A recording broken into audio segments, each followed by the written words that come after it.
Technological advancements have been on a rise in recent times, and it has assisted us in doing things that we couldn't do in the past swiftly. However, we all are aware that everything has two sides to it. In the case of technology, we can't undermine the wonders it has helped us in achieving. However, at the same time, technology is used to execute frauds and scams. Recently, a human-like chatbot, ChatGPT, was developed which boasts of making our work easy by giving us conversational answers. However, in reality, it has used technology in an appropriate manner. The AI-based platform ChatGPT uses natural language processing to generate human-like conversations and was launched by OpenAI, a San Francisco-based AI and research company. It is important to understand in simple words what is AI. An AI expert, Dr. Ravi Tomar, who has done his PhD in artificial intelligence, explained it in simple terms. He said, machine learning is a tool for learning past data and taking the most informed decision based on that learning. Since ChatGPT became widely known, it has been embroiled in controversies.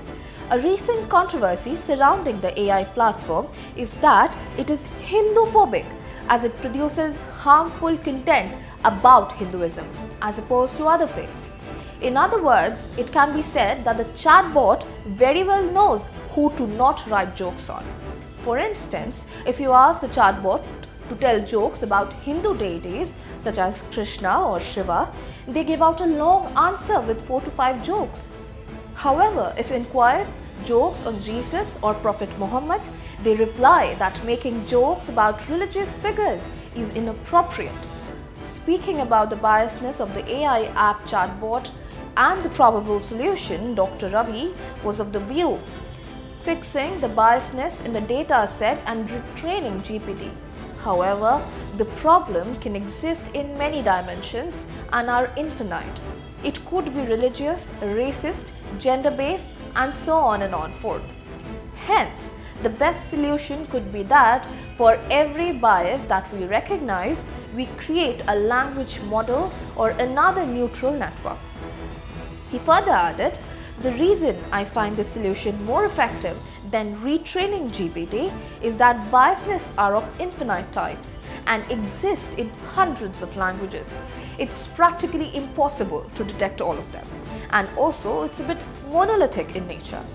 Instead, if we compare with the second proposed solution, we are fixing one kind of bias at a time.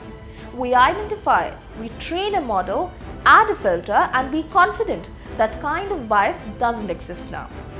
With the way ChatGPT is answering questions about Hindu religion, the road ahead for the app seems to be a challenging one. The need of the hour is to make people aware of the pros and cons of using such an app so as to avoid mass representation of information about a particular religion.